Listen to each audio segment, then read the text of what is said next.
Welcome to Living Fuel TV. I'm Casey Craichy. This is my wife, Monica.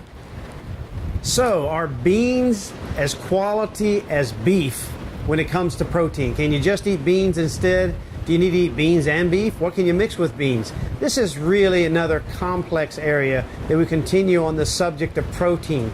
We talked about the reasons for it. We talked about how much you need. We talked about the fact that protein is essentially a raw material from which your body derives the building blocks called amino acids to do a myriad of structural and metabolic functions within the body. All right, so let's get into the sources of protein, of what people can be eating to get maybe the best sources.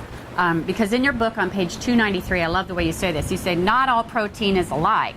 And just because you get a lot of protein does not mean you are necessarily getting an ideal amount of essential amino acids. Now, remind everybody what essential amino acids are. Okay, we talked about protein being the source of raw materials, the building blocks. Well, so you have, let's just say, 10 blocks here, and they're called essential amino acids, and 10 blocks here, they're called non-essential amino acids.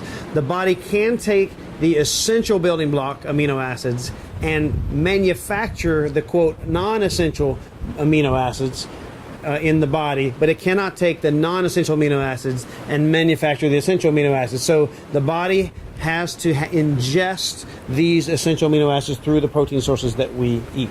Okay, so what are some of the protein sources? Well, we talked in the last week's segment, we talked about egg. Egg is thought to be the ideal protein source. Egg whites by themselves, unless you have the things in the egg yellow, don't digest particularly well, so a whole egg digests well. Raw eggs don't necessarily digest as well as one might think they would, but when you boil an egg, it digests even better. So eggs, generally speaking, are a very good source of protein and a very healthy food, which we've talked about over the years. Now, a lot of people say, "Oh, I don't eat eggs because it makes you, have high cholesterol." How do you answer that? Well, it's really, the truth is, we've known for many years that eating cholesterol is not the reason that your cholesterol is higher than it ought to be. Okay, cholesterol itself, let's just say the 200 milligrams per deciliter is thought to be a perfect cholesterol level. So if you eat 400 grams of cholesterol, that's bad, right? Well, the truth is, not really, because you need to ask yourself how many deciliters of blood are really in the body. So 200 milligrams per deciliter, there's 50 to 70 deciliters, so the net of it is there's probably around 14,000 milligrams of cholesterol in the body at all times. So if you eat a little cholesterol, it really doesn't impact cholesterol levels like a drop in the pool. The reason people's cholesterol levels are high is because they're eating too much sugar, too much grains, too many things that convert to sugar in the body. The body can't use that excess sugar, so it stuffs it places like triglycerides and cholesterol levels and things along those lines. So in a nutshell, high cholesterol is not caused by eating an egg, which has cholesterol in it. High cholesterol is caused by a high sugar diet. High glycemic, high sugar diet, yes. Because we eat a lot of eggs, yes, and we don't have high cholesterol. So, exactly. Okay. Well, interestingly enough, I love this quote you have in your book on page 293. It says, "Today at the supermarket, 1 dozen large eggs can cost as little as $3. 1 egg contains the protein equivalent of 1 ounce of meat. That's a great value for the money." Absolutely. I mean, the food value of eggs is fantastic. I mean, it really is a super food, and you ought to have it as part of your diet unless you're allergic for some reason. Okay, so let's talk about some other protein sources that are good ones. There's the meats. What else? Well, we talk about eggs, and eggs, if they're cooked, digest very well, and particularly if you have the egg yellow with it. Egg whites by themselves are more difficult to digest unless you have things like biotin and some of the other stuff that exists in the yellows. We talked about that.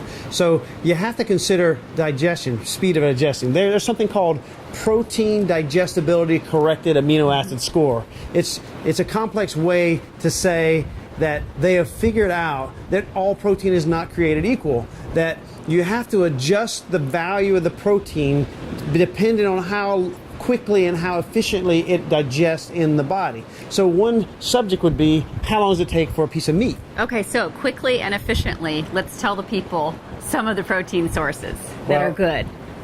Meats are good. Now, not everybody eats meats, but if you do eat meats, it will be the grass-fed, organic beefs and and chicken and fish and those sort of things. We always tell you to lean towards the fatty fish so that in addition to your protein, you're actually getting your your fatty acids, also your omega-3s and such. So these are very important sources. Nuts and seeds bring protein, but if you remember, they're more the incomplete proteins, though. Yes, I mean, when you talk about vegetable proteins, when you talk about incomplete, what you're saying is that they don't have enough of certain essential amino acids, which means it's a limiting protein as far as metabolic function. So you have to combine like lentils and other vegetable proteins together in order to get a complement of essential amino acids so that it brings enough value to the body to fuel the metabolic function. It's a complex thing.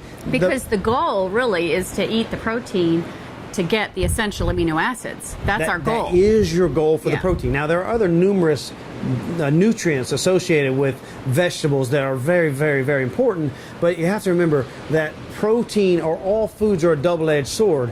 There are some steaks that are half fat. There's some steaks that just have a little fat. There's some vegetable source proteins that have a modicum of protein and are mostly carbohydrates or grains that spike insulin levels. So you have to learn to eat around your protein source, that first you provide for your protein source, and just mindlessly throwing together vegetable sources is not really an efficient way to gain all the essential amino acids you need. So we have a section in here that shows you how to do your menus based around your protein sources. We even have them for vegetarians also, which is a much trickier way. It's very tricky to be a vegetarian and be healthy. You really have to be educated and understand how to do this. We'll do another show on that at another time. So, to end, if you're not a vegetarian, the best protein source is?